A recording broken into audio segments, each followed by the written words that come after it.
એરપોર્ટને બોમ્બથી ઉડાડી દેવાની ધમકીભર્યા મેલ એરપોર્ટ ઓથોરિટીને મળતા તંત્ર દોડતું થયું છે। વડોદરાના એરપોર્ટને બોમ્બથી ઉડાડી દેવાની ધમકીભર્યો મેલ એરપોર્ટ ઓથોરિટીને મળ્યો છે। એરપોર્ટ ઓથોરિટીને ધમકીભર્યો મેલ મળતા એરપોર્ટ તંત્ર દોડતું થયું છે। બોમ્બથી ઉડાડી દેવાની ધમકીના પગલે સ્થાનિક પોલીસને પણ જાણ કરવામાં આવી છે। પોલીસ અને CISF દ્વારા ચેકિંગ હાથ ધરવામાં આવ્યું છે। એરપોર્ટની અંદર બોમ્બ સ્ક્વોડ અને ડોગ સ્ક્વોડ દ્વારા પણ ચેકિંગ કરવામાં આવી રહ્યું છે। વડોદરા એરપોર્ટને બોમ્બથી ઉડાડી દેવાની ધમકીના પગલે પોલીસ કાફલો ખડકી દેવામાં આવ્યો છે। એરપોર્ટમાં પ્રવેશતા દરેક વાહનોનું ચેકિંગ કરવામાં આવી રહ્યું છે।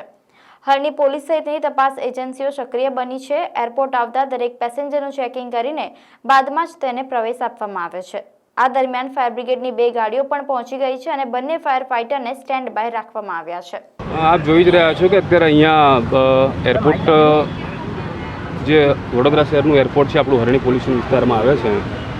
તો એ એરપોર્ટ ઉપર ગેટ ઉપર અંદરની સાઈડ અને બધી જગ્યાએ સ્થાનિક હરણી પોલ્યુશન સિવાયના પણ ઝોન 4 વિસ્તારના તમામ પોલીસ અધિકારી કર્મચારીઓ હાજર છે।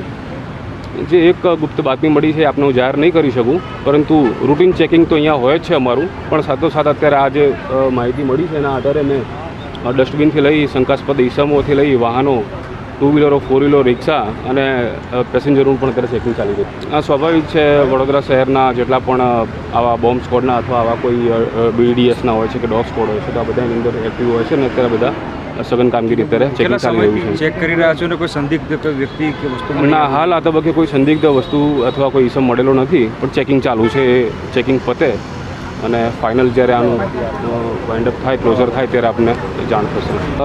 કયા એરપોર્ટો ઉપર આવા મેલ મળ્યા છે એ કોઈ ચોક્કસ વસ્તુ આમાં જાહેર નથી કરેલી, પરંતુ અમને આ એરપોર્ટ જે હરણી પોલ્યુશન વિસ્તારની અંદર આવે છે ત્યાં ચેકિંગ કરવા અત્યારે અમને મેસેજ મળેલો છે। સર, મેલની અંદર શું ધમકી ભર્યું એ ગોપનીય પણ છે અને એ બાબતે હું વધારે મને ધ્યાન પણ નથી। ટીમો હજી ઘણી અલગ અલગ છે, બધાને અલગ અલગ જગ્યાએ પોઈન્ટ ઉપર ડિપ્લોય પણ કરેલા છે।